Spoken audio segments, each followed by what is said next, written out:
मंडळी नमस्कार.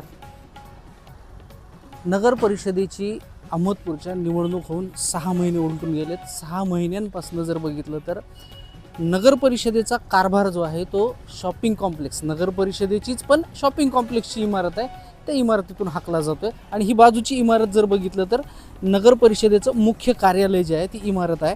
आणि जवळपास 2 वर्षांपासून हे बांधकाम सुरू आहे आणि आजही बघितलं तर अर्धवट अवस्थेत हे बांधकाम आहे. आणि नगरसेवक अजूनही या इमारतीमध्ये बसायला गेले नाहीत. तोपर्यंत या इमारतीची दुर्दशा आपण पाहताय.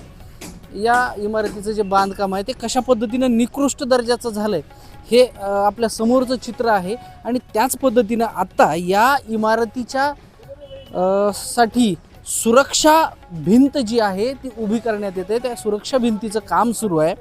आणि या सुरक्षा भिंतीसाठी उभे करण्यात येत असलेले हे कॉलम आहेत. आणि या कॉलमसाठी सुरुवातीला टाकले गेलेलं जे फुटिंग आहे ते फुटिंग जर बघितलं तर अगदी निकृष्ट दर्जाचं हे फुटिंग आहे. आणि अगदी या फुटिंगमध्ये जर बघितलं तर कॉन्क्रीटचा माल जो आहे तो अगदी कमी आणि दगडांचं प्रमाण आपल्या डोळ्यांना अधिकचं दिसतंय.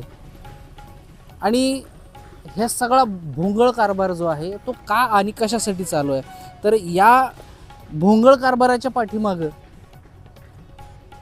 नगर परिषदेतल्या कर्मचाऱ्यांना, नगरसेवकांना टक्केवारी दिली गेली आहे का असा सवाल या ठिकाणी आता उपस्थित होतोय. आणि त्याचमुळे हे बोगस काम होतंय का असाही सवाल आहे.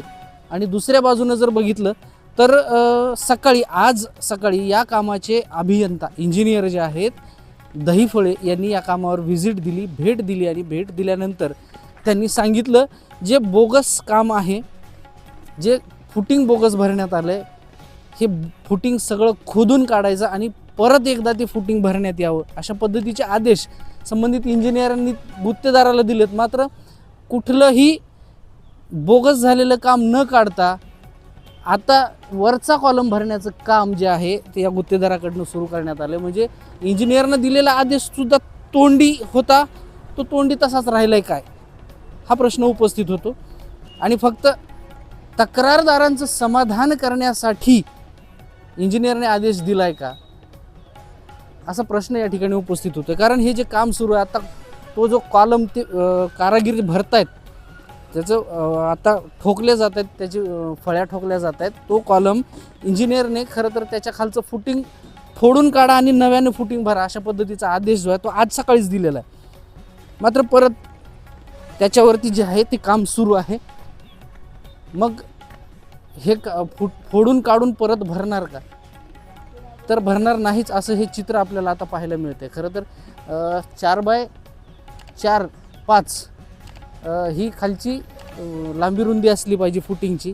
आणि जवळपास 1 फूट ते 1.5 फुटापर्यंत उंची इतकं मटेरियल जे आहे ते भरलं गेलं पाहिजे. मात्र प्रत्यक्षात बघितलं तर 6 ते 8 इंचापर्यंत उंची भरली गेली आहे. त्यातही दगड भरलेत.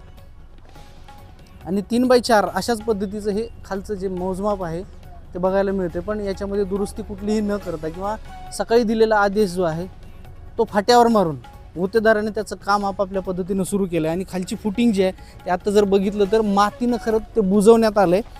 जे बोगस दिसणारं काम आहे ते मातीनं बुजवून त्याच्यावरती वरचा कॉलमचं ठोकण्याचं काम सुरू आहे. आता याच्यावरती इंजिनियर आणि संबंधित नगर परिषदेचे नगराध्यक्ष किंवा नगरसेवक काय भूमिका घेतात हे पाहणं खरं तर महत्त्वाचं असणार आहे. Trisharan Mohgaonkar, news Maharashtra today, Ahmedpur, Latur.